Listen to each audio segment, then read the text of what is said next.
Last week we covered Daniel, and so we've been talking about the time that Israel spent in exile in Babylon.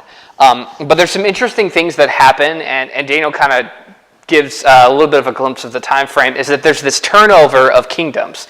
There's different empires that keep turning over, yet the Israelites remain in exile. So it shifts from like the Babylonians to the Medo-Persians to just being referred to as the Persian Empire. And the thing about this shift of empires is there's some different philosophies as to how to like overthrow and rule people. So I'm actually going to go back a little bit in history, and we're going to talk a little bit just briefly about the Assyrians, because the Assyrians are the ones that conquered the northern kingdom after Israel had split into the northern and southern kingdom. And what Assyria likes to do is just be really brutal to the peoples that they conquer. They kind of come in, they're like the scorched earth, take all the people, strip all their land, and take everything away. And what they try to do is they try to like take over and dominate a culture and completely obliterate it. They wipe it out.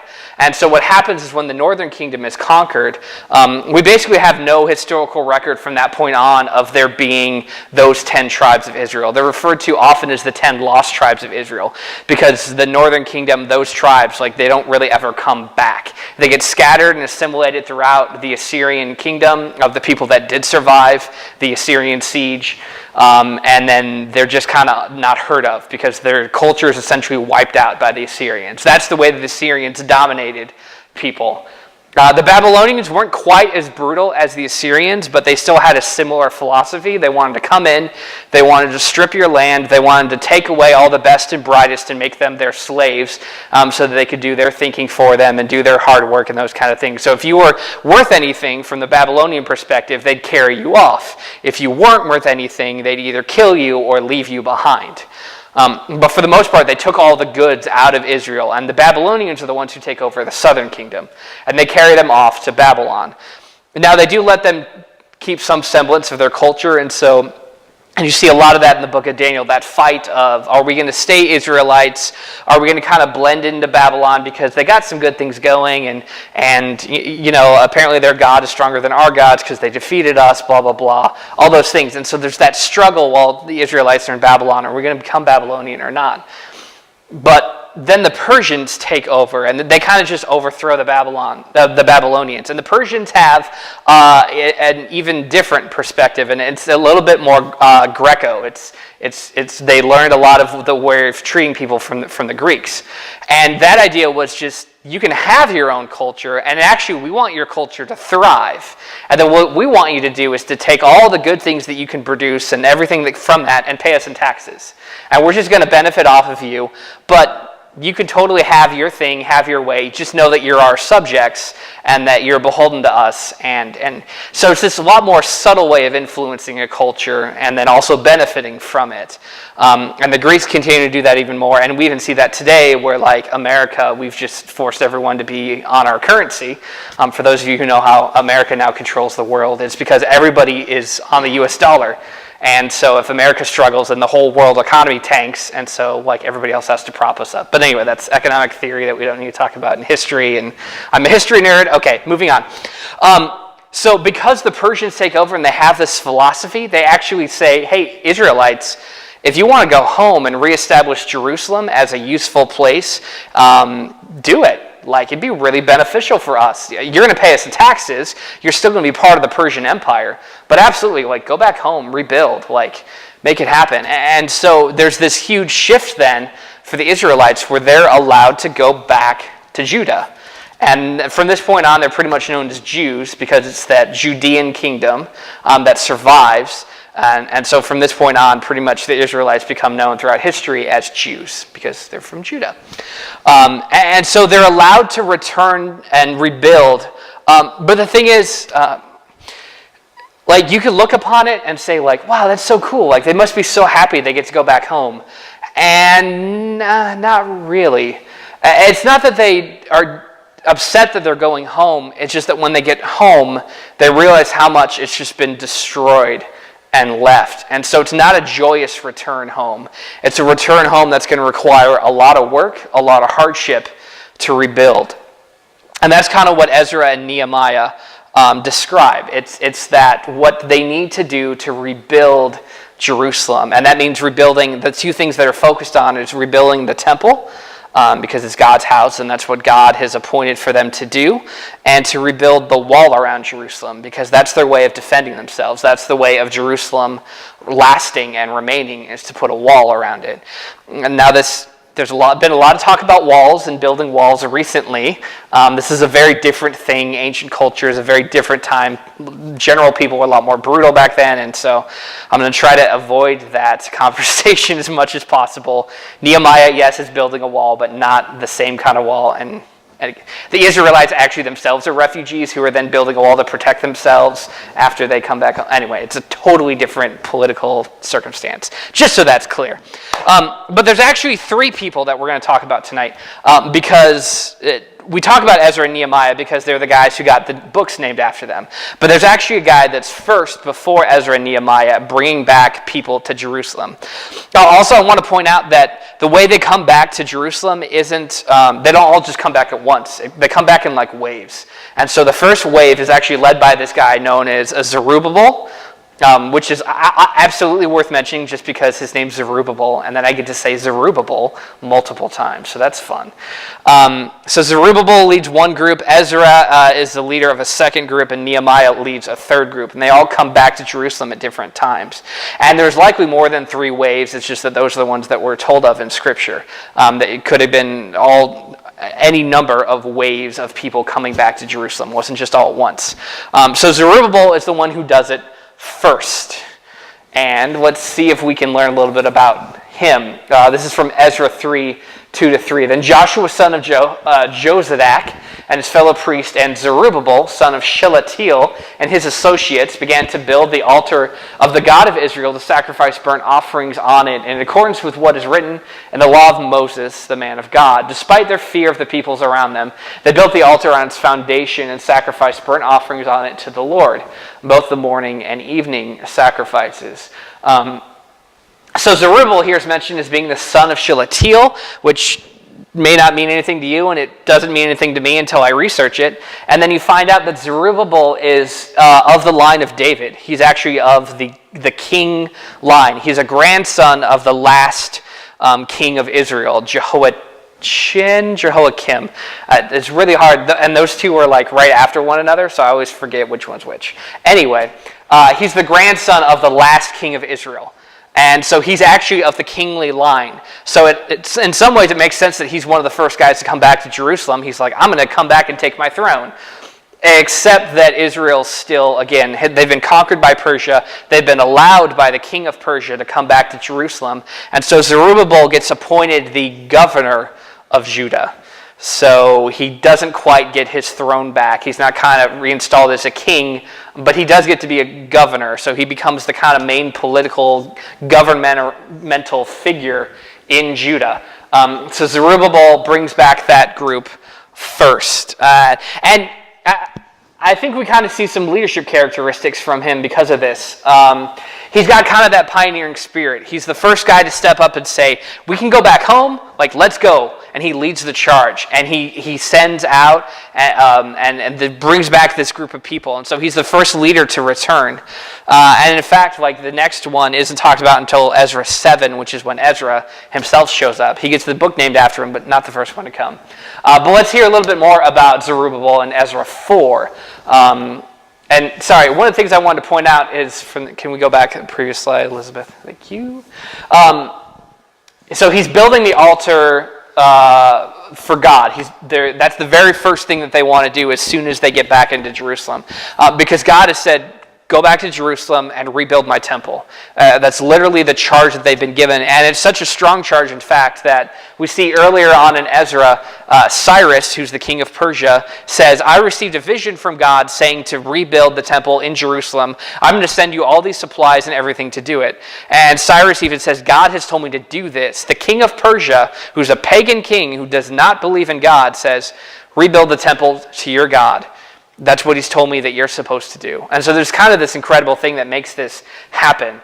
And it's in that same time that was forecasted from Jeremiah. He said that you'd be in exile for 70 years. This is like right at that 70-year mark. They get sent by a Persian king to go home and to rebuild the temple. But there's still problems because they're coming back to an area that they really haven't had stake in a long time. And so other people have kind of started to claim that territory, and they want Jerusalem. But it says in verse 3, despite their fear of the peoples around them, they built the altar on its foundation and sacrificed burnt offerings on it to the Lord. So even though they've got this opposition, they say, you know what? God has called us to be here. We're rebuilding the altar. Doesn't matter what these other people are going to do. And they continue to face opposition. So let's see what Ezra 4 has in store for us. When the armies of Judah and Benjamin heard that the exiles were building a temple for the Lord, the God of Israel, they came to Zerubbabel and to the heads of the families and said, let us help you build. Because like you, we seek your God and have been sacrificing to him since the time of Esarhaddon, I don't know if that's how you pronounce it, king of Assyria, who brought us here.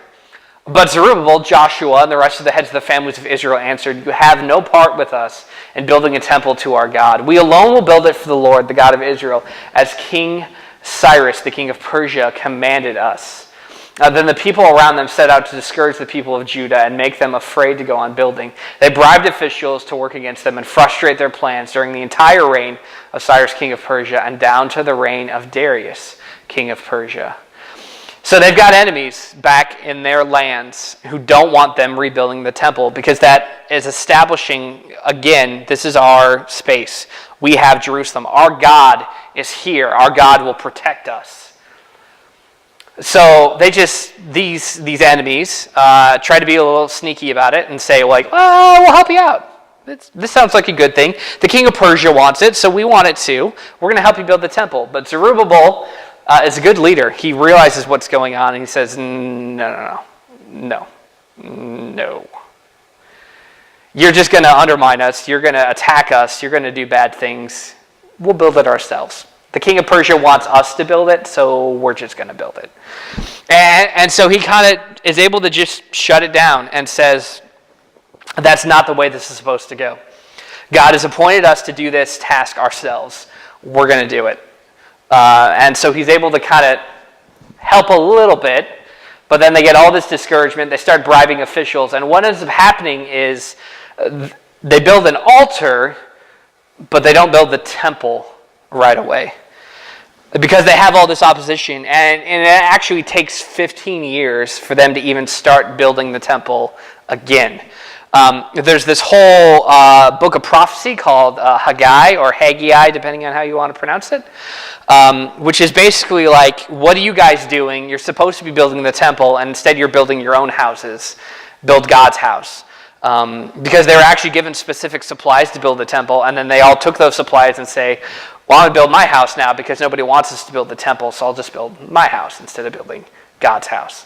But so there's this big throwdown from the prophet Haggai saying that's not what God told you to do. Build the temple. And it eventually takes Ezra coming to them to start to actually build that temple. So let's hear a little bit about Ezra and what kind of leader he is. Ezra came up from Babylon. So this is when he's right now coming into Jerusalem. And he was a teacher, well versed in the law of Moses, which the Lord, the God of Israel, had given. The king had granted him everything he asked, for the hand of the Lord, his God, was on him. And then in verse 10 it says, for Ezra had devoted himself to the study and observance of the law of the Lord and to teaching its decrees and laws in Israel. So Ezra, different kind of guy than Zerubbabel. Not part of the royal line. Ezra, in fact, is a priest. He's a priest who's devoted himself to the study of God's law. And so he has this profound relationship with God, and he knows what God wants, and he knows what's supposed to be done. So, interestingly enough, it's a priest that comes down to Jerusalem that helps the temple get built, which kind of makes sense. He's like, got to have a place to work, so let's build that temple, and I'm going to get to work, teaching the law of the Lord and proclaiming it and sharing it. And Ezra, in Jewish literature, he comes down as a pretty profound guy. There's a book called the Talmud that's written as like an accompanying text to the Old Testament. It's kind of like ways of helping interpret the things that happen in the Old Testament. That's what the Talmud does. And one of the things it says within the Talmud is Ezra, essentially, if Moses hadn't been the guy to give the law on Mount Sinai, then God would have used this moment when Ezra showed up to Jerusalem to give the law, because that's how close Ezra was to God. And that's how much he knew and cared about God's law, that he could have been the same kind of lawgiver as Moses. And in Jewish thought, Moses is like the guy. So if you get compared to Moses, that's incredibly impressive. That's what Jewish thought has come about Ezra. They hold him in that high of esteem that they're comparing him to Moses. Pretty cool. Let's see some other stuff that Ezra does.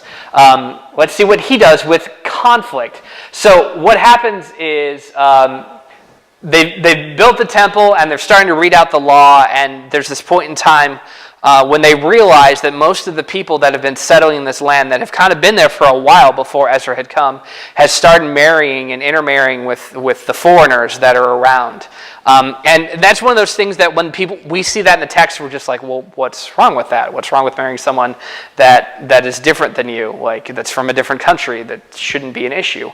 And the issue that they have with that is that the reason the Israelites have come back to Jerusalem was to reestablish their culture, was to reestablish their people, was to worship their God. And the problem is the cultures that are around them are bringing in all these other foreign gods, all these other issues and things that it's the whole reason why the kingdom split, why all these problems happened in Israel. And we think of Solomon and all the wives that he married and how that led him astray. And he started worshiping other gods and pursuing empire and caring about building up his power as opposed to listening to what God would have him to do. So that whole stigma, that whole thing, is tied in with marrying foreigners, essentially.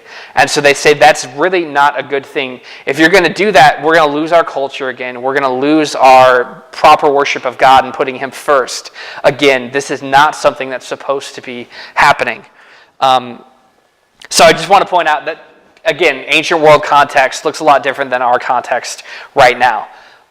What Ezra does in response to this, he says, when I heard this, I tore my tunic and cloak, pulled hair from my head and beard, and sat down appalled. Then everyone who trembled at the words of the God of Israel gathered around me because of this unfaithfulness of the exiles. And I sat there appalled until the evening sacrifice.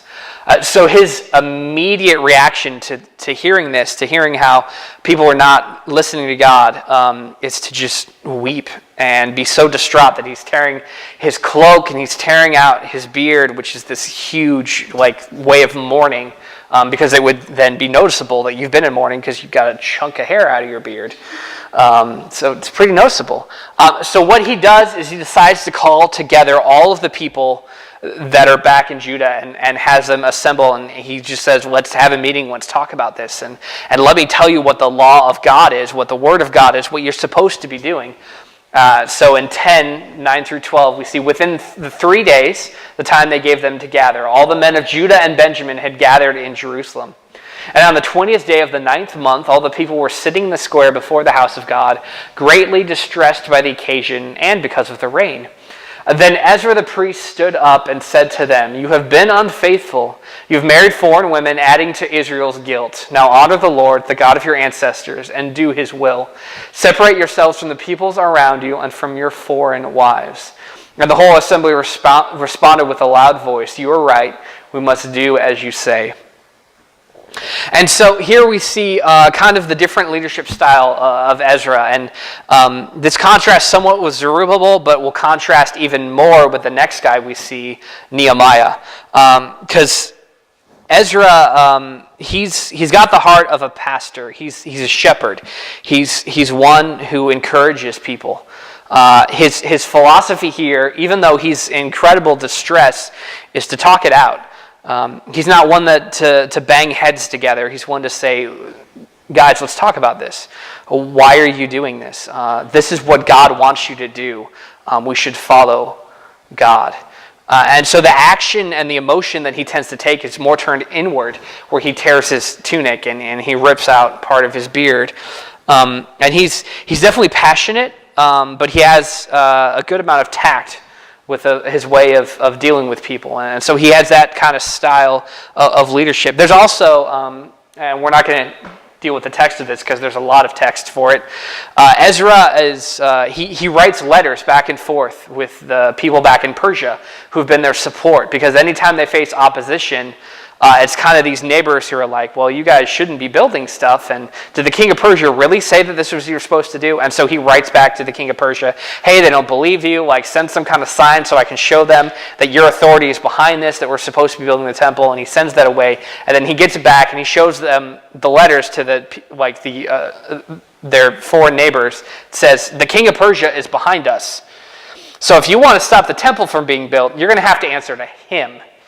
And the thing about it is all these neighbors that are around them are also subjects of the king of Persia, because Persia has, let them come back to their homelands, let them resettle, so they can pay taxes and be good things. And so they're like, well, we can't say anything against the king of Persia, so I guess we'll have to leave you alone. And so they're able to build the temple because of Ezra being a good, passionate leader who had the foresight and knowledge to just write those letters, even though it's a time-consuming process, especially in that day and age where it's not sending off an email, it's even slower and slower and slower than that. And yet he leads his people in that way. But let's look at another example of leadership in Nehemiah, and this dude is something else. So we're introduced to Nehemiah because he's actually he's the cupbearer to the king of Persia.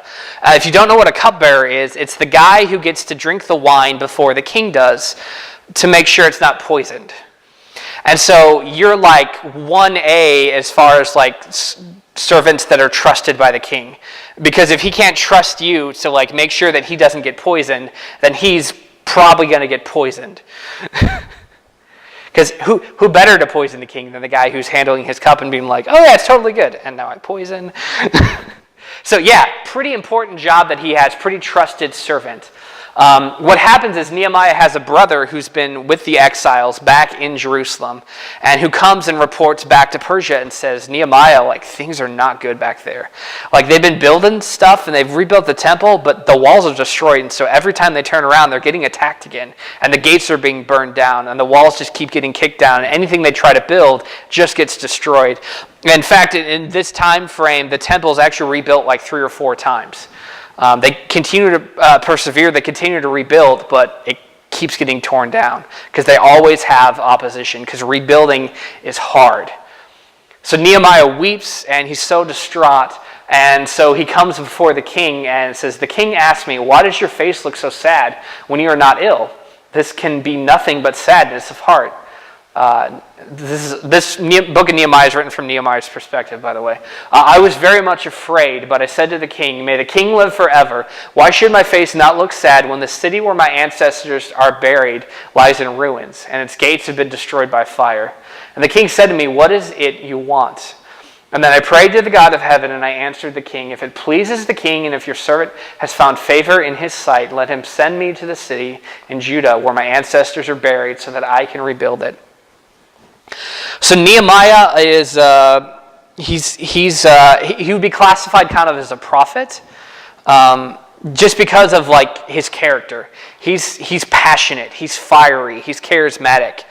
He's a guy that he wears his emotions on his sleeve, and so the king right away sees that he's distraught because of what's been going on back home in Jerusalem.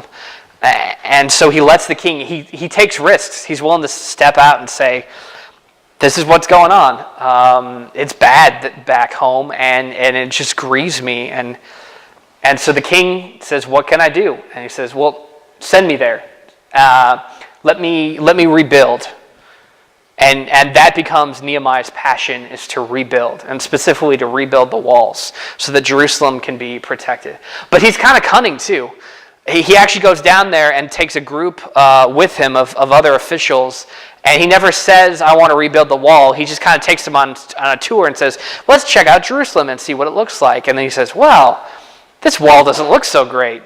Like, that can't be very good. I wonder what we should do about that. And they're like, well, maybe we should rebuild the wall. That's a good idea. We should rebuild the wall. The whole time he's been wanting to rebuild the wall, but he sent them there and made them realize it'd be good to rebuild the wall. Smart things that he's doing. Let's see what else Nehemiah does.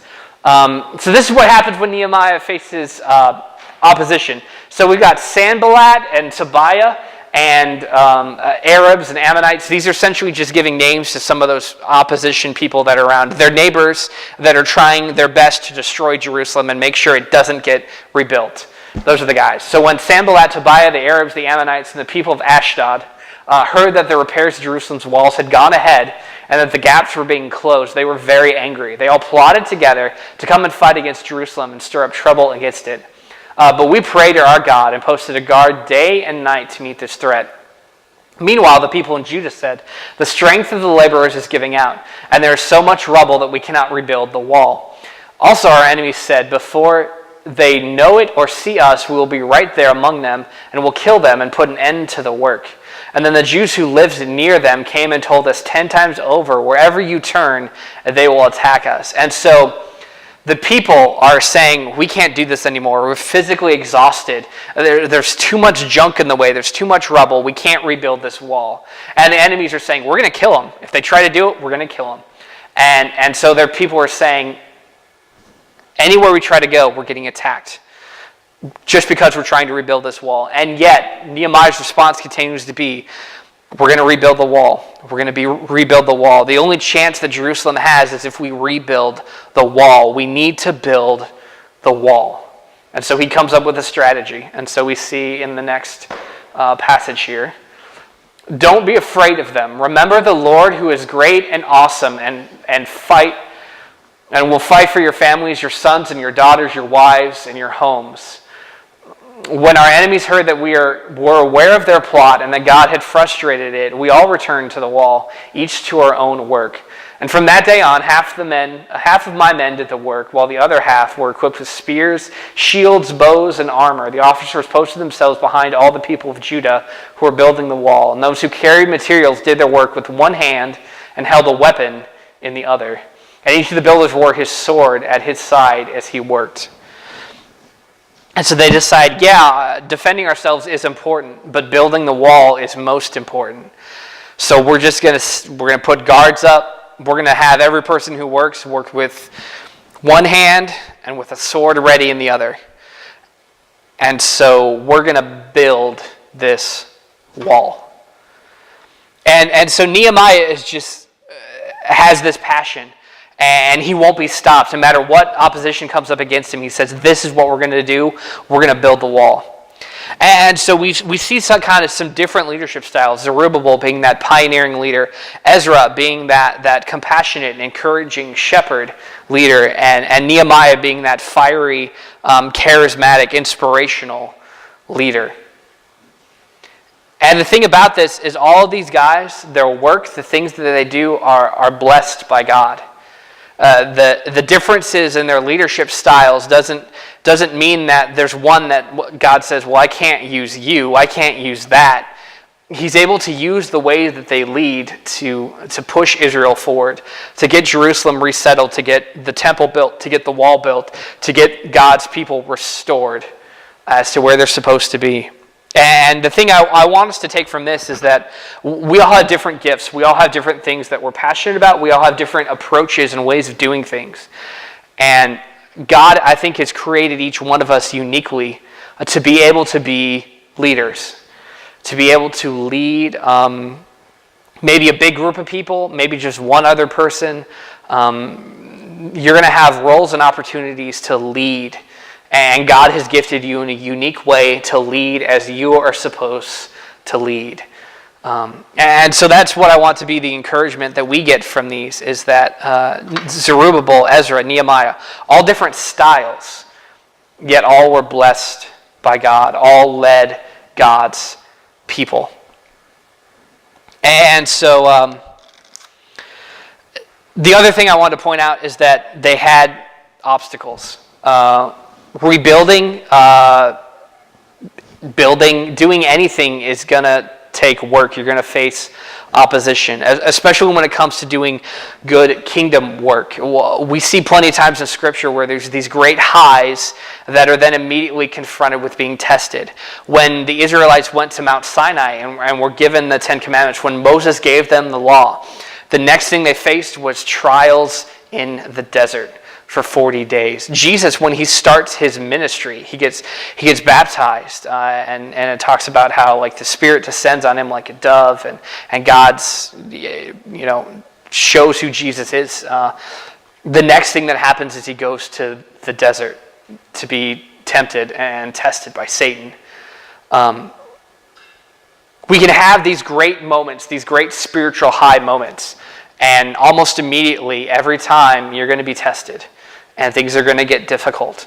And so we see, Zerubbabel, that he's got this opposition of people. Ezra is confronted with the fact that the people are just being sinful and going back to the ways that cost them their homeland before. They're doing the same things that they did before. Nehemiah also is dealing with, Nehemiah and Ezra are kind of, they overlap, and they're... Ezra is mentioned within the book of Nehemiah. I don't think Nehemiah gets mentioned in Ezra, but their stories overlap in these books. And Nehemiah actually is confronted with the same issue. This just shows their leadership styles again, with talking about the people intermarrying with foreign women. What Nehemiah does, instead of tearing out his own beard, is he walks up to those guys and tears out their beards. Different type of leadership. A little bit more accepted back then than that would be today. Again, see some cultural differences and some time differences between the ancient world and our world. But anyway, that just shows that we've got some passionate, different styles of leadership. And when they're confronted with opposition, they take it head on and they say, yeah, people are going to disagree with us. People are going to be opposed to what God wants to be doing here. But we need to follow what God has told us to do. We need to rebuild the temple. We need to rebuild the wall. We need to continue to build what God has told us to build. And so I want that to be our encouragement too. There are things that we're trying to do here on campus as CSC. CCF. Wow. I'm sorry. As a student, I went to CSC like 10 years ago. Actually, this shirt is a CSC shirt, so that's apparently why it's in my brain. Wrong initials. As CCF. These are the things that God is, he's building things here on this campus. And we're going to face opposition. We're going to have times when the weather sucks. We're going to have times when it seems like nobody's showing up to things. We're going to have times when we're going to be discouraged by all different kinds of things, whether it be on campus or just in our own lives or whatever. And my encouragement is to build, to rebuild, to do what God has called us to do here on this campus, even though it's going to be difficult.